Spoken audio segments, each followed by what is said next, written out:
Dear students, welcome to my YouTube channel. आप सभी का मेरे यूट्यूब चैनल पर स्वागत है।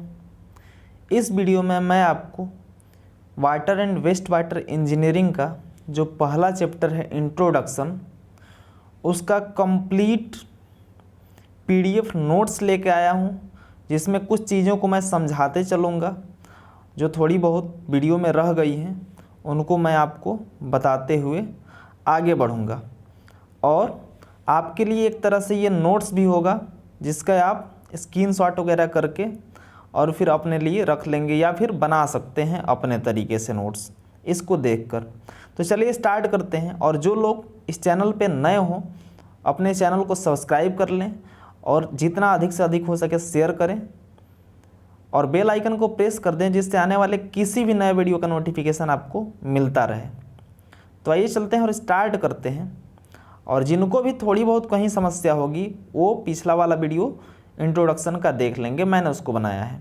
ये सिर्फ नोट्स के पर्पज से है, तो इसलिए मैं इसमें ज़्यादा कुछ आपको दिखा के लेके चलूँगा। तो चलिए स्टार्ट करते हैं हम लोग।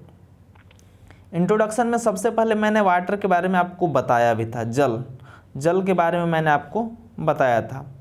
मैंने बताया था इसमें कि कुल जो पानी होता है उसका 97% समुद्रों में, 2% ध्रुवों पर जो पोल्स होते हैं, 0.62% ग्राउंड वाटर के रूप में और 0.38% सतही जल सरफेस वाटर के रूप में पाया जाता है। उसके बाद मैंने बताया था कि जो मनुष्य है वो अपनी 70% आवश्यकताएँ सरफेस वाटर से पूरा करता है और 30% आवश्यकताएँ ग्राउंड वाटर से पूरा करता है।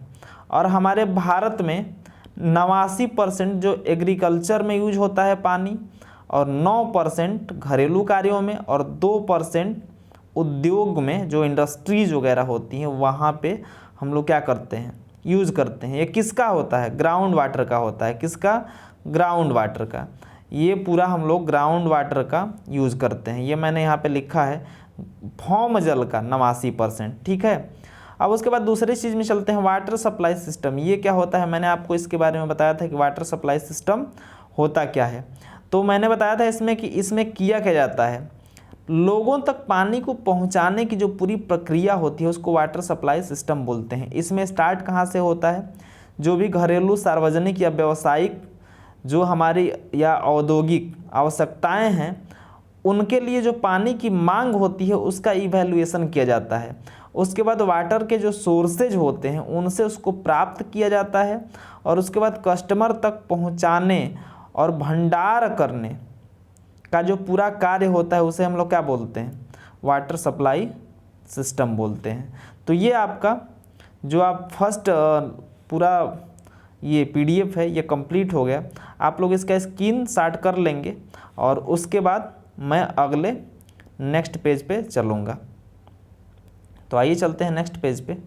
ये इसमें मैंने जल आपूर्ति प्रणाली का जो फ्लो डायग्राम है वो पूरा बना दिया है। जो फ्लो डायग्राम है वो आपको दिखाई दे रहा है। मैंने पूरा इसमें क्या कर दिया है, इसको बना दिया है। ये आपको दिखाई दे रहा है। इसमें सबसे पहला काम हम लोग क्या करते हैं कि जो सोर्सेज होते हैं वहाँ से जल को लिया जाता है। उसके बाद दूसरा सोर्सेज में मैंने बताया था ग्राउंड वाटर सोर्सेज और सरफेस वाटर सोर्सेज होते हैं। उसके बाद दूसरा जो जल होता है उसका ट्रीटमेंट किया जाता है, शोधन किया जाता है, जो अशुद्धियाँ होती हैं उनको हटाया जाता है। उसके बाद तीसरा इसको भंडार किया जाता है, स्टोर किया जाता है। उसके बाद डिस्ट्रीब्यूट किया जाता है और डिस्ट्रीब्यूशन के पश्चात हमारे घरों से जो अपशिष्ट निकलता है उसको स्टोर करके और उसका डिस्पोजल निपटान किया जाता है। निपटान के लिए हम लोग एसटीपी का यूज़ करते हैं। जो सीवेज ट्रीटमेंट प्लांट होता है वहाँ पे ले जाके पूरे वेस्ट वाटर को क्या कर देते हैं, डिस्पोज कर देते हैं। तो ये जो पूरी प्रक्रिया होती है इसको हम लोग बोलते हैं फ्लो डायग्राम। इसको भी आप स्क्रीनशॉट कर लेंगे, ये आपके लिए इम्पॉर्टेंट है। उसके बाद तीसरी चीज़ हाइड्रोलॉजिकल साइकिल। मैंने पूरा इसको वीडियो में बताया है।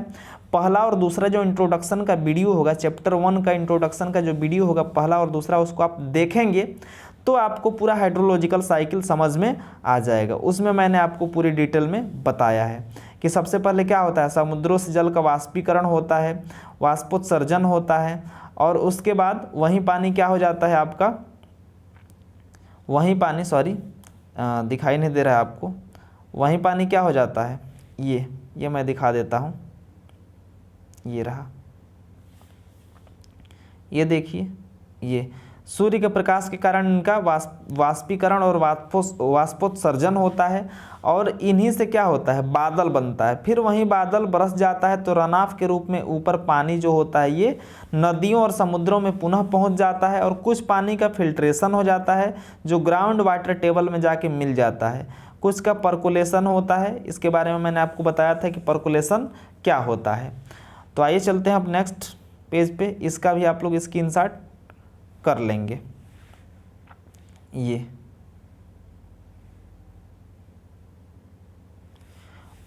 उसके बाद इसमें मैंने सारी चीज़ों के बारे में बताया था कि रनाफ क्या होता है, ये रनाफ क्या होता है, अपवाह क्षेत्र क्या होता है, और मैंने एक नोट लिखवाया था कि 25 से 55% जो वर्षा का जल होता है वो अपवाह के रूप में उपलब्ध होता है। ये आपको क्लियर होना चाहिए। चलिए आगे बढ़ते हैं नेक्स्ट पेज पर। अब यहाँ अपवाह जल की मात्रा मैंने quantity of run of video में बताया है खूब अच्छे तरीके से, और कौन कौन सी चीज़ें इनको प्रभावित करती हैं मैंने उसको भी आपको बताया है, उसको वहाँ से आप देख सकते हैं। इसमें एक चीज़ जो मैंने बताया था आपको बताने के लिए, अपवाह क्षेत्र और अपवाह गुणांक। ये देखिए ढालू चट्टानों के लिए क्या होता है 0.9 रन ऑफ फैक्टर लिया जाता है, चिकनी मिट्टी के लिए 0.6 और दोमट मिट्टी के लिए 0.4 लिया जाता है, बजरयुक्त मिट्टी के लिए 0.15 से 0.03 लिया जाता है, बलुआ भूमि जो होती है उसके लिए 0.1 से 0.2 लिया जाता है और पक्की सड़कों के लिए 0.70 से 0.9 तक लिया जाता है। ये मैंने बताया था कि आपको मैं नोट्स में बताऊंगा कि ये कितना लिया जाता है, आज मैं आपको ये बता भी दिया। चलिए अगला, तो ये किस फार्मूले में होता है मैं ये भी आपको बता दूं थोड़ा सा। ये जो आपका अनुभाविक फार्मूला होता है उसमें नहीं होता है, ये रेशनल फार्मूले में होता है। किसमें, युक्ति संगत के लिए। ये जो है ना ये किसके लिए है, ये जो आपका पूरा है ये किसके लिए है, युक्ति संगत फार्मूले के लिए है, जो मैंने आपको बताया था इसमें। चलिए तो आगे बढ़ते हैं अब हम लोग। अब देखिए, अब दूसरा होता है इसमें जो रन ऑफ निकालने का फार्मूला, वो अनुभाविक सूत्र इम्पीरिकल फार्मूला होता है।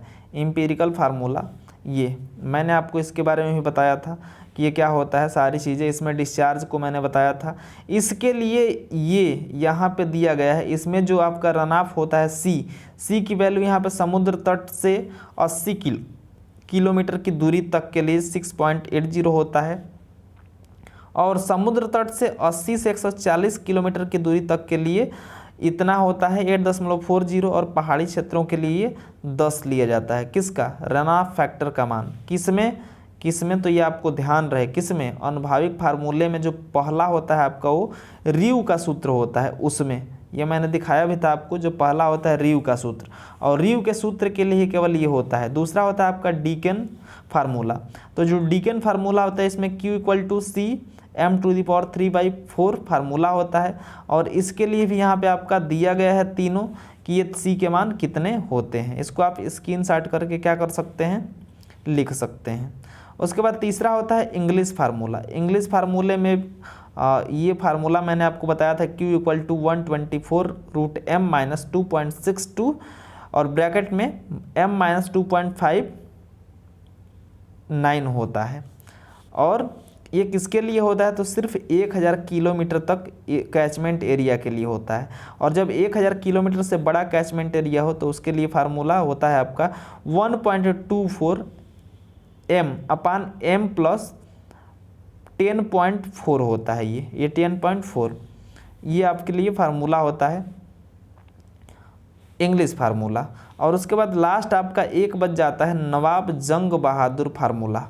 नवाब जंग बहादुर फार्मूले से आप यहाँ पे देख पा रहे हैं ये फार्मूला होता है Q = C m⁴ 0.07 log m, ये फार्मूला होता है। इन दोनों फार्मूलों का थोड़ा कम यूज़ किया जाता है, लेकिन सबसे जो मेन और मुख्य होते हैं उनको मैंने आपको बता दिया था। चलिए तो आगे बढ़ते हैं। नवाब जंग बहादुर फार्मूला हो गया। अब कुछ चीज़ों के बारे में मैं थोड़ा सा आपको मैंने बताया भी था कि अंतःश्रवण क्या होता है, मैंने आपको इसके बारे में बताया था कि पर्कुलेशन क्या होता है, ट्रांसपीरेशन क्या होता है, इवेपोरेशन क्या होता है, और सोर्सेज ऑफ वाटर में दो सोर्स होते हैं, एक सतही जल स्रोत और एक भूमिगत जल स्रोत। इसको आप देख के लिख लेंगे, और अगर समझना हो, जिसको भी समझना हो, पिछले वीडियो में जाएगा उसको समझ में आ जाएगा। पिछले वीडियो में मैंने बेहतर तरीके से सारी चीज़ों को समझाने की कोशिश करी है, वहाँ से आप उसको देख सकते हैं। चलिए आगे बढ़ते हैं। अब जो आपका सोर्सेज ऑफ वाटर है, इसमें सतही जल स्रोत और भूमिगत जल स्रोत मैंने बताया था। तो इसमें जो आपका पहला है वो है सतही जल स्रोत। क्या है? सतही जल स्रोत। इसको इंग्लिश में सरफेस वाटर सोर्सेज बोलते हैं। मैंने बताया था इसमें पहला होता है जलधाराएं, दूसरी रिवर होती है, तीसरी झीलें होती है, चौथी जलाशय होती है, पांचवी संचित वर्षा जल, नहरें, समुद्री जल होते हैं। इसके बारे में मैंने आपको बताया था। चलिए तो थोड़ा थोड़ा करके हम लोग जान भी लेंगे। जलधाराएं जो होती हैं, पर्वतीय क्षेत्रों में वर्षा होती है तो ढालू क्षेत्रों से पानी जो होता है इकट्ठा होकर बहने लगता है ना। तो वो क्या होता है, उसी को हम लोग जलधाराएं बोलते हैं। जब एक साइड में हो के पानी कहीं बहने लगता है तो उसे हम लोग जलधाराएं, स्ट्रीम्स बोलते हैं। ठीक है, तो आप देख के लिख सकते हैं, मैंने बाकी वीडियो में समझा दिया है, उसको आप क्या कर सकते हैं, देख के लिख सकते हैं। और ये आपको दिखाई दे रहा है। दूसरा होती है नदियाँ। दूसरी क्या होती है? नदियाँ। नदियों के बारे में आप जानते हैं कि नदियाँ क्या होती हैं, जब जलधाराएं, कई जलधाराएं मिल जाती हैं तो नदी का रूप धारण कर लेती हैं। और डिस्चार्ज के लिए फार्मूला होता है Q = AV मीटर क्यूब पर सेकंड। मैंने इसके बारे में भी खूब अच्छे से आपको वीडियो में बताया है। जिसको भी समझना है, ये सिर्फ उनके लिए है जिनको नोट्स चाहिए। जिनको समझना है उनके लिए मैंने ऑलरेडी 2 वीडियो बना दिया है। इंट्रोडक्शन का video first and video second, आप उसको देखेंगे, आपको अच्छे से समझ में कंप्लीट आ जाएगा। चलिए उसके बाद नेक्स्ट चलते हैं हम लोग झील। तीसरा क्या है? झील, लेक। मैंने आपको बताया था कि झील जो होती है वो एक तरह से प्राकृतिक गड्ढा होता है, अपने आप बन गया होता है। क्या होता है? अपने आप, ये देखिए, बन गया होता है। और इसमें जो पानी होता है वो लगभग साफ और स्वच्छ होता है। थोड़ा बहुत डिसइंफेक्शन करना पड़ता है। कुछ कंडीशंस में जो झीलों का पानी होता है वो खारा भी होता है। यहाँ पे आपको दिखाई दे रहा है, मैं ज़्यादा हाईलाइट कर दे रहा हूँ। कुछ कंडीशंस में खारा भी होता है जो पीने लायक नहीं होता है ना। तो उस कंडीशन को हम छोड़ के बाकी लगभग जो पानी होता है बहुत ही साफ दिखाई देता है। चौथा है हमारा जलाशय, रिजर्वायर्स। रिजर्वायर्स की मैं थोड़ा सा डिस्कशन कर दूंगा जलाशय को। तो जलाशय जो होता है, मैंने दिखाया था यहाँ पे कि नदियों में क्या कर दिया जाता है, आर पार, नदी के आर पार बांध बना के और उसमें जो पानी को रोक दिया जाता है तो उसे ही हम लोग क्या बोलते हैं, जलाशय बोलते हैं। चलिए इसका भी आप लोग स्क्रीनशॉट कर लीजिए, इसका भी आप लोग स्क्रीनशॉट कर लीजिए। मैं आगे बढ़ता हूँ, अब आगे बढ़ता हूँ। ये आप लोग वीडियो को रोक रोक के लिख सकते हैं या फिर स्क्रीनशॉट करके भी लिख सकते हैं। अगला है संचित वर्षा जल, स्टोर्ड रेन वाटर। तो चलिए स्टोर्ड रेन वाटर को मैं आपको बता देता हूँ। ये नाम से स्पष्ट हो जा रहा है आपको कि होता क्या है। लोग क्या करते हैं, जहाँ पर जिन क्षेत्रों में, जैसे राजस्थान हो गया आपका, राजस्थान या फिर हरियाणा के कुछ क्षेत्र हैं, वहाँ पे होता क्या है, बारिश का पानी ही हम लोग मैक्सिमम वहाँ के लोग यूज़ करते हैं। क्यों? क्योंकि वहाँ पे खुदाई करके हैंड पंप भी नहीं लगाया जा सकता है, माफ़ कीजिएगा, हैंड पंप भी नहीं लगाया जा सकता है और बोरिंग भी नहीं किया जा सकता है, मतलब कोई भी कंडीशन नहीं होती है, और सरफेस वाटर भी नहीं पाया जाता है। तो उस कंडीशन में क्या करते हैं लोग, घरों के छतों के आंगन में जल इकट्ठा कर लेते हैं और थोड़ा बहुत ट्रीटमेंट करके उसी का क्या करते हैं, उपयोग करते हैं। अगली होती है नहर। नहर क्या होती है, तो नदियों में बांध बनाकर वहाँ से नहरें निकाली जाती हैं। नहरों के जो पानी होता है उसका सेडिमेंटेशन, फिल्ट्रेशन और डिसइंफेक्शन तीनों किया जाता है। मैं इसको आपको अगले चैप्टर्स में बताऊंगा कि सेडिमेंटेशन क्या होता है, फिल्ट्रेशन क्या होता है और डिसइंफेक्शन क्या होता है। सेडिमेंटेशन, फिल्ट्रेशन और डिसइंफेक्शन बस एक तरह से कहिए तो पानी को शुद्ध करने की विधियां हैं। उसके बाद अगला है समुद्री जल, सी वाटर। समुद्री जल खारा होता है जो पीने के लायक नहीं होता है। इसमें मैं एक चीज़ आपके लिए बहुत हाईलाइट कर देता हूँ, ये आपको दिखाई दे रहा है, समुद्री जल में 3.5% यानी कि 35 ग्राम पर लीटर से अधिक लवण यानी कि नमक पाया जाता है, इसीलिए खारा हो जाता है। ये देखिए यहाँ पे मैं ज़्यादा हाईलाइट करता हूँ, ये आपको दिखाई दे रहा है 3.5% यानी कि 35 ग्राम पर लीटर साल्ट पाया जाता है। किसमें? समुद्री जल में, इसीलिए यह पीने के लायक नहीं होता है। अगला बात करेंगे ग्राउंड वाटर, भौम जल के बारे में कि भौम जल क्या होता है, ग्राउंड वाटर। तो ग्राउंड वाटर को हम लोग जानेंगे कहने का मतलब ये है कि इसके बाद अब हम लोगों का डायरेक्ट आ रहा था 7वें नंबर के बाद हम लोगों का क्या आ रहा था, तो डायरेक्ट आ रहा था हम लोगों का क्या, जो ग्राउंड वाटर सोर्स है वो। लेकिन ग्राउंड वाटर सोर्स को जानने से पहले थोड़ा सा कुछ चीज़ों को जान लेंगे, तो उसी में ये आपका आ जाता है ground water sources, ground water, भौम जल। भौम जल क्या होता है, तो वर्षा का जो जल होता है वो सॉइल की पोरोसिटी यानी कि सॉइल में जो छिद्र होते हैं उनके कारण सीपेज से यानी कि नीचे दरारों में पहुंच जाता है, जो क्रैक्स होते हैं या फटान होते हैं भूमि के नीचे उसमें पहुंच जाता है और फिर गहराई से निकाला जाता है, तो बहुत ही शुद्ध होता है। तो इसे ही हम लोग क्या बोलते हैं, ग्राउंड वाटर बोलते हैं। यह मैंने आपके लिए लिख दिया है, ये आपको दिखाई दे रहा है। ये चलिए स्क्रीनशॉट करना है स्क्रीनशॉट कर लीजिए, और नहीं तो आगे बढ़ते हैं। आप वीडियो को पुश करके भी देख देख के लिख सकते हैं, आप ये भी कर सकते हैं। और दोस्तों अगर वीडियो पसंद आए तो वीडियो को लाइक कीजिएगा, चैनल को सब्सक्राइब जरूर कीजिएगा, जितना अधिक से अधिक हो सके अपने दोस्तों मित्रों के पास शेयर कीजिएगा ताकि उनको भी इसका लाभ मिल सके। चलिए तो अगला इसी टर्म में जान लेते हैं थोड़ा सा कुछ चीज़ों को, उसके बाद से मैं ग्राउंड वाटर सोर्सेज के बारे में आपको बताऊंगा। तो यहाँ पे ग्राउंड वाटर डिस्ट्रीब्यूशन है, यहाँ भौम जल वितरण है।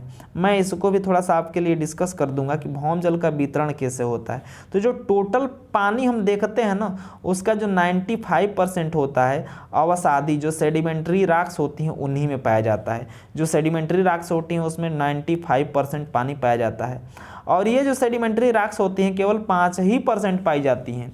पूरे चट्टानों में केवल 5% ये सेडिमेंट्री रॉक्स पाई जाती हैं। लेकिन इसी 5% चट्टान में हमारा जितना पानी होता है उसका 95% भाग रहता है। बाकी अग्नेय चट्टानों में, जो अग्नेय चट्टानें होती हैं उनमें, और जो मेटामॉर्फिक चट्टानें हैं उनमें केवल 5% जल ही पाया जाता है, जबकि ये सतह पे 95% पाई जाती हैं। कौन, जो आपकी सेडिमेंट्री और मेटामॉर्फिक रॉक्स होती हैं ये। तो इस प्रकार से ग्राउंड वाटर का डिस्ट्रीब्यूशन हो गया दो पार्ट में, एक सेडिमेंट्री रॉक्स में 95% पाई जाती हैं, और दूसरी बाकी का जो होता है 5% वो अग्नेयस और ये जो आपका मेटामॉर्फिक होता है इसमें पाई जाती हैं। तीसरा होता है भौम जल प्रवाह। ग्राउंड वाटर का प्रवाह कैसे होता है, तो दो तरीके से होता है, एक को बोलते हैं अंतःस्रवण और एक को बोलते हैं रीसन या सीपेज, परकोलेशन और सीपेज। देखिए परकोलेशन क्या होता है, जब पानी ऊपर से नीचे डायरेक्ट ऊर्ध्वाधर नीचे की तरफ बहता है ना, तो इसे परकोलेशन बोलते हैं। और जब पानी क्षैतिज दिशा में बहता है, क्षैतिज दिशा में, जैसे नालियों में आप लोग देखते हैं ना पानी बहता है, तो उस तरीके से जब क्षैतिज दिशा में बहता है तो उसे हम लोग क्या बोलते हैं, रीसन बोलते हैं। चलिए ये भी हम लोगों का क्लियर हो गया रीसन क्या होता है, और ये मैं आपको ये दिखा देता हूँ ये इस प्रकार से। चलिए आगे बढ़ते हैं। अब ये प्रवेश से परत, यहाँ पे एक लिखा है मैंने प्रवेश से परत, इसको हम लोग परवियस लेयर बोलते हैं, प्रवेश से परत को। इसके कई नाम हैं, इसको परवियस स्ट्रेटा भी बोलते हैं, पारगम्य सतह भी या पारगम्य परत भी बोलते हैं, जलधारी परत भी बोलते हैं, जल भृत या एक्वीफर भी बोलते हैं। देखिए इसके कई नाम यहीं पे मैंने लिख दिया है, पारगम्य परत, प्रवेश से परत, pervious strata, pervious layer, Jaldhari परत, जल भृत या एक्वीफर, इतने नाम होते हैं किसके, प्रवेश से परत के। इनमें से कोई भी एक आएगा आप उसको लिख पाएंगे। अब ये होती क्या है, तो पृथ्वी के नीचे दो ही तरह की जो हमारी परतें हैं वो पाई जाती हैं। मैं थोड़ा सा आपको दिखा देता हूँ।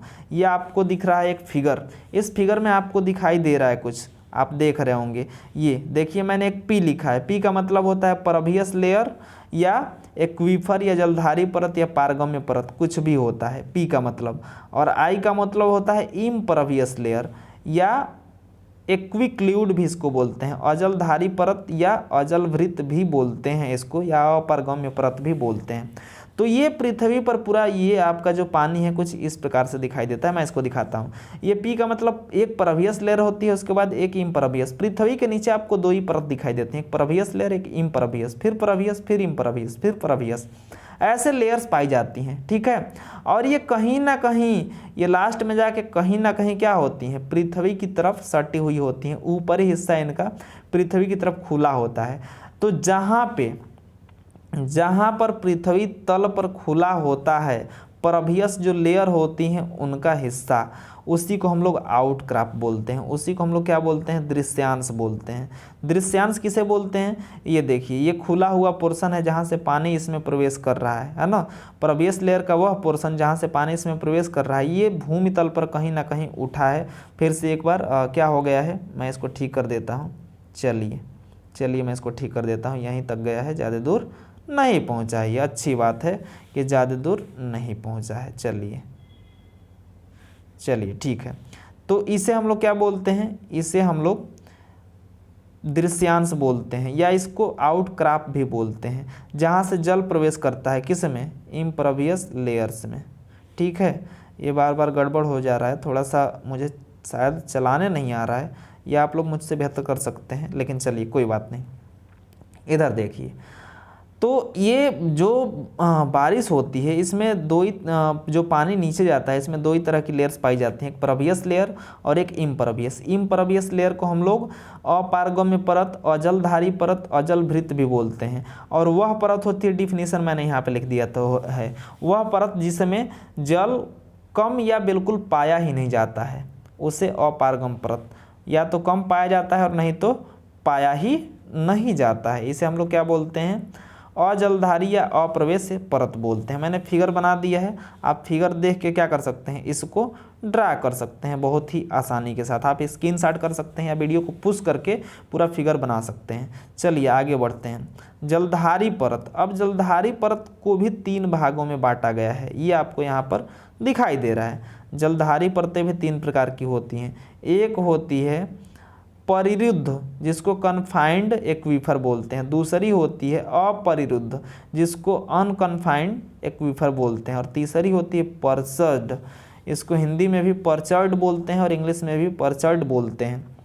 ये 3 प्रकार की होती हैं। तो परिरुद्ध क्या होती है, मैंने यहाँ पे आपके लिए लिख दिया कि जब कोई प्रवेश से परत 2 अप्रवेश स्तरों के बीच में दबी होती है। जब कोई परवियस लेयर जो होती है, मैं यहाँ पे दिखा दे रहा हूँ, मैं यहाँ पे आपको दिखा दे रहा हूँ, ये देखिए इस प्रकार से, सॉरी, जब कोई ये परवियस लेयर बीच में दिखाई दे रही है, 2 इम्परवियस लेयरों के बीच में दबी हुई है ना, 2 इम्परवियस लेयरों के बीच में ये परवियस लेयर दबी हुई है। तो इस परत को हम लोग क्या कहेंगे, इस परत को हम लोग बोलेंगे, कौन सी परत, इस परत को हम लोग बोलेंगे कन्फाइंड एक्वीफर। क्या बोलेंगे, कन्फाइंड एक्वीफर। इसको क्या बोलेंगे, परिरुद्ध जलभृत।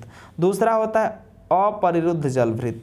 ऐसी जलधारी परत होती है जिसमें भौम जल तल के मौसम के परिवर्तन के साथ ऊपर उठने या नीचे जाने के लिए मुक्त होता है। यानी कि जो ग्राउंड वाटर टेबल होता है वो क्या होता है, कभी ऊपर जाता है कभी नीचे जाता है। जैसे कुएं में आप लोग देखे होंगे ना, गर्मियों में कुएं में पानी क्या हो जाता है, नीचे चला जाता है, और बारिश के मौसम में एकदम ऊपर चला आता है। सेम वैसे ही होता है।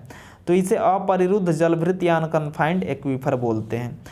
जैसे सबसे ऊपरी परत, भूमि तल के ऊपर से जो सबसे ऊपरी परत होती है, इसी को एक्वीफर बोलते हैं। मैं यहाँ पे आपको दिखा दे रहा हूँ, ये यहाँ पे ये जो पारगम्य परत है ना, सबसे ऊपर वाली पारगम्य, पी का मतलब हो गया पारगम्य, आई का मतलब हो गया अपारगम्य। देखिए आई का मतलब इम्परवियस या अपारगम्य, और पी का मतलब क्या हो गया, पी का मतलब हो गया परवियस या पारगम्य परत। तो जो पारगम्य परत है ये सबसे ऊपरी वाली, इसी को हम लोग क्या बोलते हैं, इसी को हम लोग क्या बोल देते हैं, यहाँ देख लीजिए, इसी को हम लोग अपरिरुद्ध जलभृत। तीसरा होता है पर्चर्ड जलभृत, इसी को पर्चर्ड एक्वीफर बोलते हैं। इसका थोड़ा सा मैंने आपको समझाने के लिए एक ड्रॉ भी कर दिया है फिगर। ये देखिए इसमें होता क्या है, ये लेंस के आकार का होता है। देखिए पूरी परवियस लेयर है ना, पूरी परवियस लेयर है, देखिए यहाँ से यहाँ तक पूरी क्या है, परवियस लेयर है। गलती से इसमें एक टूटे फूटे जो इम्परवियस लेयर है इसका अवसादन हो गया है, और ये इस प्रकार से इसमें आके रुक गया है। और फिर ये जो इम्परवियस लेयर यहाँ रुका है, तो जितने देर में रुका है इसमें क्या होगा, जो पानी है ये आके रुक जाएगा। तो इस तरीके से जो बन जाता है इसको पर्चर्ड जलभृत बोलते हैं। अभी आपको समझ में नहीं आया होगा, मैं समझाने की कोशिश करता हूँ एक बार फिर से। ये देखिए, ये आप देख पा रहे हैं, ये चारों तरफ से क्या है, परवियस स्ट्रेटा है, चारों तरफ से जिसमें जल पाया जाता है वो परत है। और गलती से ये आपको दिखाई दे रहा है, ये अजलधारी परत एक्चुअल में नहीं है, लेकिन यहाँ से जो उस टाइप के आपके वो क्या होते हैं, जो इस टाइप के लेयर्स होती हैं, ये टूट फूट के कहीं से आके और यहाँ पे इसका सेडिमेंटेशन हो गया है, अवसादन हो गया है। तो ये इस प्रकार से बन गई है कटोरी टाइप की, और इसमें ये पानी भर गया है। तो इसको हम लोग क्या बोलेंगे, पर्सड जलभृत बोलेंगे। मैंने डिफिनीशन लिख दिया है, उसको देख के आप समझ सकते हैं। चलिए आगे बढ़ते हैं, आगे बढ़ते हैं हम लोग। अब भौम जल तल एक लास्ट चीज़ है, ग्राउंड वाटर टेबल।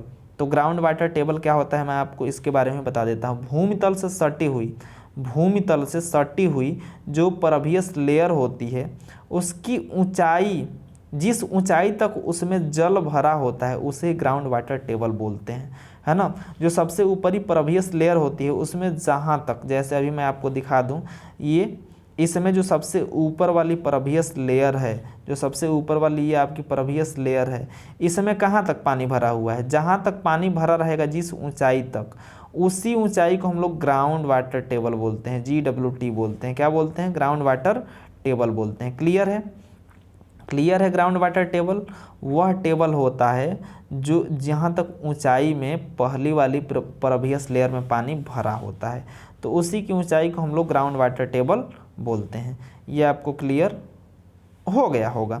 चलिए आगे बढ़ते हैं हम लोग। अब आगे हम लोग कहाँ बढ़ेंगे, तो आगे आ जाएंगे अब हम लोग ग्राउंड वाटर सोर्सेज पे। अब आएंगे हम लोग दूसरा जो होता है आपका ग्राउंड वाटर सोर्सेज, वहाँ आ जाएंगे। ये आपको दिखाई दे रहा है। तो इसमें क्या होता है, झरना होता है, स्प्रिंग जिसको बोलते हैं, कुआं होता है, वेल। कुएँ भी 3 प्रकार के होते हैं, एक होता है उथला कुआं, दूसरा होता है गहरा कुआं, तीसरा होता है आर्टेसियन वेल। अगर इनको बहुत बेहतर तरीके से आपको समझना है, मैं शार्ट में जल्दी जल्दी नोट्स के लिए सिर्फ आपको बताते चल रहा हूँ, जिसको आसानी से आराम से समझना होगा वो पिछले वाले दोनों वीडियोस देख लेगा, तो उसको आसानी से समझ में सारी चीज़ें आ जाएंगी। तीसरी होती है रिसन गैलरी, चौथा होता है रिसन पाइप, पाँचवा होता है रिसन कुआं, और छठा होता है त्रिज्य संग्रही कुआं। तो स्प्रिंग के बारे में मैंने आपको बताया था कि 2 तरीके के होती हैं। स्प्रिंग क्या होती है, पर्वतीय क्षेत्रों में जो ग्राउंड वाटर होता है ऊंचाई पे, वो क्या होने लगता है, बहने लगता है अपने आप, किसी रास्ता पाकर बहने लगता है, तो उसे हम लोग झरना बोलते हैं। झरना 2 प्रकार के होते हैं, एक ग्रेविटी स्प्रिंग होता है जिसको गुरुत्व प्रवाह वाले झरने बोलते हैं, और एक आर्टेसियन स्प्रिंग होता है जो उत्सर्ग प्रवाह वाले झरने होते हैं। ग्रेविटी स्प्रिंग क्या होता है, इसको आप थोड़ा सा लिख लेंगे, मैंने लिखा नहीं, आप अपने से लिख लेंगे, मैं बोल रहा हूँ उसको सुन के लिख लेंगे। ग्रेविटी स्प्रिंग में क्या होता है, ये आपको दिखाई दे रहा है, ग्रेविटी स्प्रिंग आपको ये दिखाई दे रही है। इसमें होता क्या है कि जब ग्राउंड वाटर टेबल से ऊपर पानी आता है ना, तो जब कोई परवियस लेयर क्या है, दबी हुई है, 2 इम्परवियस लेयर में कोई परवियस लेयर दबी हुई है, और उसमें ग्राउंड वाटर टेबल से जब पानी ऊपर आता है तो स्वतः ही बहने लगता है। तो इस प्रकार की स्प्रिंग को या झरने को ग्रेविटी स्प्रिंग बोलते हैं। दूसरी होती है आर्टेसियन स्प्रिंग। इसमें क्या होता है, आर्टेसियन स्प्रिंग में होता क्या है, 2 इम्परवियस लेयर में जब किसी इम्परवियस लेयर में कोई दरार या फटान होती है तो उसमें जल प्रवाहित होने लगता है, या जल उसमें प्रवेश कर जाता है, और वहीं जल छिद्र पाकर निकलता है बहुत तीव्र गति से या तेजी से, तो उसे हम लोग आर्टेसियन स्प्रिंग बोलते हैं। आर्टेसियन स्प्रिंग में क्या होता है दोस्तों, तो आर्टेसियन स्प्रिंग में ये होता है कि एक्चुअल में ये पारगम्य सतह इसमें नहीं होती है। आर्टेसियन स्प्रिंग में पारगम्य सतह नहीं होती, टोटल आपको दिखाई दे रहा है इम्परवियस लेयर है, लेकिन अगर इसमें कोई क्रैक होता है, कोई दरार, ये आपको दरार इसमें दिखाई दे रहा है, ये आपको दरार दिखाई दे रहा है जिसमें से ये पानी निकला है। इस क्रैक इस टाइप का हो जाता है तो उसमें से तीव्र गति से जो पानी होता है वो निकलने लगता है, तो इसे हम लोग आर्टेसियन स्प्रिंग बोलते हैं। अगला है हमारा वेल, कुआं। तो आइए थोड़ा सा हम लोग कुएँ को देख लेते हैं, ये कुआं क्या होता है, क्यों कुआं को भी जानना हम लोगों के लिए ज़रूरी है। तो आइए चलते हैं और कुएं को जानते हैं। वेल हम लोग किसे कहते हैं, ये आपको दिखाई दे रहा है, यहाँ पे मैंने लिख दिया है वेल कुआं। जल प्राप्त करने के लिए जो छिद्र बनाया जाता है भूमि में, उसे ही हम लोग कुआं बोलते हैं। पहला होता है उथला कुआं, मैंने लिखा भी था शैलो वेल। शैलो वेल में होता क्या है, केवल ऊपर वाली परवियस लेयर को छेद दिया जाता है, ऊपर वाली परवियस लेयर को छिद्र किया जाता है तो शैलो वेल बन जाता है। इसकी गहराई 2 मीटर से 6 मीटर तक ली जाती है, उससे भी अधिक ली जाती है गहराई उथले कुएं की, 2 मीटर से 6 मीटर तक। जो भी कंपटीशन वाले स्टूडेंट्स हैं उनके लिए ध्यान रखने वाली बात है, उथले कुएं जो होते हैं उनकी गहराई 2 मीटर से 6 मीटर 2 मीटर से 6 मीटर इनका व्यास होता है, माफ़ कीजिएगा, 2 मीटर से 6 मीटर व्यास होता है, और गहराई कितनी होती है, 3 से 10 मीटर तक होती है, 3 से 10 मीटर तक होती है, इससे भी अधिक होती है। और जो डिस्चार्ज होता है यानी इनसे जो पानी प्राप्त होता है वो 180 लीटर प्रति मिनट से 300 लीटर प्रति मिनट पाया जा सकता है। 180 लीटर प्रति मिनट से कितना, 300 लीटर प्रति मिनट पाया जाता है। ये भी 4 प्रकार के होते हैं। जो आपके उथले कुएं होते हैं ये भी 4 प्रकार के। पहला होता है गोला रहित कुआं, दूसरा होता है गोलायुक्त कुआं जिसको लाइन्ड वेल बोलते हैं, तीसरा होता है मोटा वेल जिसको मोटा कुआं बोलते हैं, और चौथा होता है ड्राइवन वेल जिसको हिंदी में बेधित कुआं बोलते हैं। तो गोला रहित कुआं यानी कि अनलाइंड कुआं कौन सा होता है, जो गांव में आप देखे होंगे नॉर्मली खोद दिया जाता है। नॉर्मली कुआं एक खोद दिया जाता है गाँव में, और उसमें किनारों पे ईंट या कंक्रीट की लेयर नहीं लगाई जाती है। आप लोग देखे होंगे कुआं, तो कुएं में क्या होता है, कुएं में आंतरिक पोर्शन में ईंट या कंक्रीट लगाई गई होती है।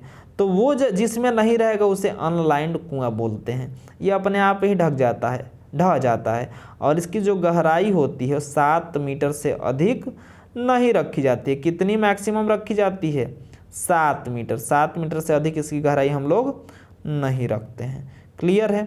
चलिए आगे बढ़ते हैं। दूसरा होता है हमारा गोला युक्त कुआं। क्या होता है, गोला युक्त। अभी आप स्क्रीनशॉट इसका कर लेंगे, मैं अभी बता देता हूं। तो इसका क्या कर लेंगे आप लोग, स्क्रीनशॉट या फिर वीडियो को रोक के भी पुश करके भी आप क्या कर सकते हैं, इसको लिख सकते हैं। चलिए तो आगे बढ़ते हैं। हम लोगों का क्या है, नेक्स्ट है आपका गोला युक्त कुआं। गोला युक्त कुआं, गोला युक्त कुआं में होता क्या है, किनारों पर कंक्रीट या भीतरी जो किनारे होते हैं उस पर कंक्रीट या क्या कर दिया जाता है, मेजनरी यानी कि चिनाई, ईंट की चिनाई की लाइनिंग कर दी जाती है। आप लोगों ने कुआं गांव में देखा होगा, उसमें किनारों पे जो आंतरिक भाग होता है उसमें ईंट बिछाया गया होता है या ईंट की चिनाई की गई होती है या कंक्रीट की, उसे ही हम लोग लाइन्ड वेल बोलते हैं, गोलायुक्त कुआं बोलते हैं। क्लियर हो गया होगा। चलिए इस पेज का भी स्क्रीनशॉट कर लीजिए आप लोग, तब आगे बढ़ते हैं। चलिए अब आगे बढ़ते हैं। इसमें कुछ चीज़ें हैं जो आपको दिखाई दे रही हैं। ये आपका लाइन्ड वेल दिखाई दे रहा है, यहाँ पे मैंने बनाया है लाइन्ड वेल, ये आपको दिख रहा होगा। ये इसमें जो बाहरी अशुद्धियाँ होती हैं उनको रोकने के लिए इसके ऊपर एक ढक्कन लगा दिया जाता है। क्या कर दिया जाता है, ढक्कन। ये पूरा फिगर आपको दिखाई दे रहा है। यहाँ पे एक वीप होल बनाया गया है, रिसन छिद्र, जिससे पानी बाहर वाला क्या होता है, इस कुएं में प्रवेश करता है। इसके लिए यहाँ पे एक रिसन छिद्र हम लोग बना देते हैं। ठीक है। अगला होता है हमारा मोटा वेल, मोटा कुआं। मोटा कुआं क्या होता है, तो जो दोआब क्षेत्र होते हैं, दोआब क्षेत्र किसे कहते हैं, दोआब क्षेत्र उसे कहते हैं जैसे गंगा और जमुना 2 नदियां बह रही हैं और बीच में जो क्षेत्र है ना, इसी को दोआब बोलते हैं। ये गंगा नदी है और ये जमुना नदी, तो दोनों के बीच का जो क्षेत्र होता है ना, इसी को हम लोग क्या बोलते हैं, दोआब। या कोई भी 2 नदियाँ हैं, दोनों तरफ से नदी है और बीच में जो क्षेत्र होता है ना, उसी को दोआब बोलते हैं। मैंने लिखा है यहाँ पे दोआब, आपको समझ में आया होगा कि दोआब क्या होता है। ठीक है, दोआब आपको समझ में आ गया होगा। चलिए आगे बढ़ते हैं। दोआब आपको समझ में आ गया तो होता क्या है, जो दोआब होता है ना, अभी मैं यहाँ पे आपको समझा रहा हूँ डिफिनीशन मोटे कुएं की। दोआब में जो ग्राउंड वाटर होता है, जो भौम जल होता है, वो 10 से 25 मीटर नीचे सैंड, क्ले, ग्रेवल की कठोर लेयर होती है, जिसको हम लोग मोटा बोलते हैं, है ना। दोआब क्षेत्रों में कुछ नीचे जाने पर, 10 से 25 मीटर नीचे जाने पर सैंड की, क्ले की, ग्रेवल की कठोर इम्परवियस लेयर पाई जाती है, अपारगम्य परत पाई जाती है, जिसे मोटा बोलते हैं। और इसी में जो बनाया गया कुआं होता है उसे हम लोग क्या बोलते हैं, मोटा वेल बोलते हैं। क्लियर हो गया होगा आपको। चलिए उसके बाद अगला है आपका बेधित कुआं, ड्राइवन वेल। ड्राइवन वेल में क्या होता है, मैं आपको दिखा देता हूँ। ड्राइवन वेल, इसमें क्या होता है, देखिए आपको ये पूरा फिगर मैंने दिखाया है। मैं थोड़ा सा आगे बढ़ा देता हूँ इसको। आप लोग वीडियो को रोक के स्क्रीनशॉट कर सकते हैं, उसमें आपको कोई दिक्कत नहीं होगी। देखिए यहाँ पे ये बेधित जो कुआं होता है ड्राइवन, ये कुछ इस प्रकार का होता है। नीचे एक वेल पॉइंट होता है, उसके ऊपर एक स्ट्रेनर पाइप लगा होता है और ये पाइप पूरा ऊपर तक ग्राउंड लेवल तक गया होता है और इसी में मोटर लगा के हम लोग पाइप को पंप करके खींच लेते हैं। ठीक है। इसकी जो गहराई होती है वो 25 मीटर तक होती है और पाइप का जो व्यास होता है 40 mm से 100 mm व्यास का होता है और गहराई कितनी होती है, 25 मीटर तक ली जाती है। चलिए आगे बढ़ते हैं। अब होता है आपका डीप वेल। डीप वेल गहरा कुआं, गहरा कुआं जब अनेक, देखिए मैंने बताया था आपको इससे पहले सैलो वेल, उथला कुआं। उथला कुआं में मैंने आपको डिफाइन किया था कि सिर्फ एक सबसे ऊपर वाली जो परवियस लेयर होती है उसी को खोद के बनाया जाता है, तो उसे हम लोग सैलो वेल बोलते हैं। लेकिन डीप वेल में क्या होता है, डीप वेल में एक परवियस, एक अम्परवियस, एक परवियस, एक इम्परवियस, कई लेयरों को खोद के जब कुआं बनाया जाता है तो उसे हम लोग क्या बोलते हैं, डीप वेल बोलते हैं। समझ में आ गया होगा डीप वेल। सैलो वेल और डीप वेल में अंतर क्या होता है, सैलो वेल सिर्फ ऊपर वाली परवियस लेयर को खोद के ही बनाया जाता है, लेकिन डीप वेल में ऐसा नहीं होता है। डीप वेल में ढेर सारी परवियस लेयर्स को और इम्परवियस लेयर को खोदा जा सकता है और बनाया जा सकता है। इसमें जो मुख्य आती है वो कौन सी आती है, ट्यूबवेल आती है। ट्यूबवेल से आप लोग सभी लोग परिचित होंगे, बहुत इसकी गहराई होती है ना। तो गहरे कुओं में क्या किया जाता है, पाइप डाल दिया जाता है और पाइप डाल के पानी को निकाल लिया जाता है, तो इसे हम लोग क्या बोलते हैं, ट्यूबवेल बोलते हैं। एक चीज़ इसमें पॉइंट नोट करेंगे आप लोग, किसके पॉइंट ऑफ व्यू से, एग्जामिनेशन जो आपका होता है कंपटीशन का, उसके पॉइंट ऑफ व्यू से। उथला जो कुआं होता है, कुएं की अपेक्षा, जो उथले कुएं की अपेक्षा जो आपका ट्यूबवेल होता है वो 10 से 15 गुना अधिक पानी देता है। लगभग कितना, 50 से 200 लीटर एक सेकंड में पानी निकलता है। किससे, ट्यूबवेल से 50 से 200 लीटर एक सेकंड में पानी निकलता है, यानी कि 10 से 15 गुना अधिक पानी हम लोग डीप वेल से प्राप्त करते हैं। किसकी अपेक्षा, सैलो वेल की अपेक्षा। अब चलिए अगला होता है, अब इसमें इसका व्यास पे थोड़ा सा डिस्कस कर लेंगे। तो जो इसका व्यास होता है वो 10 से 30 सेंटीमीटर तक होता है। जो पाइप होता है, ट्यूबवेल का जो पाइप होता है उसका व्यास 10 से 30 सेंटीमीटर तक होता है और गहराई इसकी 100 से 500 मीटर तक होती है। 500 मीटर गहरा भी वेल कहीं कहीं खोदा जाता है जिन क्षेत्रों में पानी बहुत नीचे होता है, यानी कि सीधा सीधा कहा जाए तो ग्राउंड वाटर टेबल बहुत नीचे होता है वहाँ पर। अगला होता है हमारा आर्टेसियन वेल, उत्सर्ग या बहते हुए कुएं। सीधा स्पष्ट है, बहते हुए कुएं। देखिए होता क्या है, एक कंडीशन ऐसी आती है कि ये इम्परवियस लेयर है ना और नीचे भी इम्परवियस लेयर, दो इम्परवियस लेयर के बीच में अगर कोई परवियस लेयर ढाल पर, स्लोप पर, बहुत ज़्यादा स्लोप पर क्या है, दबी हुई है। देखिए बहुत ज़्यादा स्लोप पे एक परवियस लेयर क्या हुई है, दबी हुई है। किन में, दो इम्परवियस लेयर के बीच में। और अगर इसमें खोद दिया जाए कुआं तो कुएं से पानी बहुत तेज़ी से ऊपर निकलेगा, बहुत ही तीव्र गति से ऊपर निकलेगा। कभी कभी ये 2 से 2.5 मीटर ऊंचाई तक भी ये निकल के उड़ने लगता है। तो इस प्रकार के कुएं को हम लोग क्या बोलते हैं, आर्टेसियन वेल बोलते हैं या बहते हुए कुएं। इसको पाताल तोड़ कुएं भी बोलते हैं। जब नोट्स आप पढ़ेंगे ये जो मैंने लिखा है तो इसमें आपको स्पष्ट हो जाएगा। दोस्तों एक चीज़ ध्यान रखिएगा, आपको किसी भी अलग से किसी बुक की और किसी नोट्स की आवश्यकता नहीं है। सिर्फ मेरे वीडियोस देख लीजिए और मेरे नोट्स को आप बस एक बार देख लीजिए और पढ़ लीजिए, तो आपको किसी भी बुक को नहीं पढ़ने की आवश्यकता है। मैं चैलेंज करता हूँ, जो भी पॉलिटेक्निक करना है उनके लिए मैं बता रहा हूँ। तो पॉलिटेक्निक करने वालों के लिए कोई टेंशन की बात नहीं है। अगर उनके पास बुक नहीं है, अगर कोई नोट्स नहीं है, मेरे नोट्स को देखें और मेरे वीडियोस को देखें, बड़ी आसानी से सारी चीज़ें आपको क्या हो जाएंगी, क्लियर हो जाएंगी। चलिए आगे बढ़ते हैं। आर्टेसियन वेल हो गया। अब इनफिल्ट्रेशन गैलरीज, रीसन गैलरी ये क्या होती है, इसके बारे में हम लोगों को थोड़ा सा जानना है। रीसन गैलरी क्या होती है, तो मैंने आपको वीडियो में बताया था रीसन गैलरी क्या होती है। यह एक प्रकार का क्षैतिज कुआं होता है। वीडियो आप तुरंत देखें, अगर ये आपको समझ में नहीं आ रहा है तो आप वीडियो तुरंत देखें, आपको समझ में आ जाएगा। जो दूसरी और पहली वीडियो है उसमें मैंने आपको रीसन गैलरी में बताया है। रीसन गैलरी के बारे में मैंने दूसरे वीडियो में बताया है। और अगर ये वीडियो जो पसंद आए तो वीडियो को लाइक करें, चैनल को सब्सक्राइब करें, शेयर करें तथा बेल आइकन को प्रेस कर दें, जिससे आने वाले किसी भी नए वीडियो का नोटिफिकेशन आपको मिलता रहे। चलिए तो आगे बढ़ते हैं। तो जो ये इनफिल्ट्रेशन गैलरी होती है ना, यह मोजनरी या कंक्रीट की बनाई जाती है। इसमें रीसन छिद्र, जिसको वीप होल बोलते हैं, वो छोड़ दिए जाते हैं। कितने के मैंने यहाँ पे दिखा दिया, हाईलाइट कर दिया है। 10 सेंटीमीटर इंटू 5 सेंटीमीटर के वीप होल होते हैं, उनको छोड़ दिया जाता है। वीडियो को आप देख सकते हैं वहाँ से, ये सिर्फ नोट्स के लिए है। और एक स्लोप पे जो बॉटम होता है उसको एक स्लोप पे बना दिया जाता है और उसमें एक जैकवेल निर्गत कुआं बना होता है, जिसमें क्या होता है, पानी इकट्ठा हो जाता है और उसको हम लोग पंप करके निकाल लेते हैं।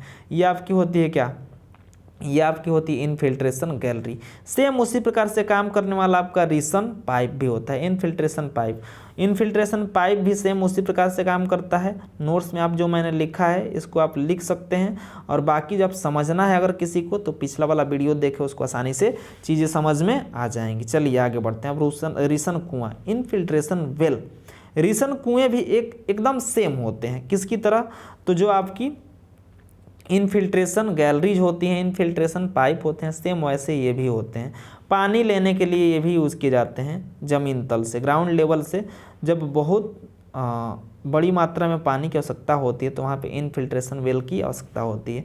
अगला होता है त्रिज्य संग्रही कुआं। त्रिज्य, इसी को फ्रेंच कुआं भी बोलते हैं या फ्रेंच वेल भी इसको बोला जाता है।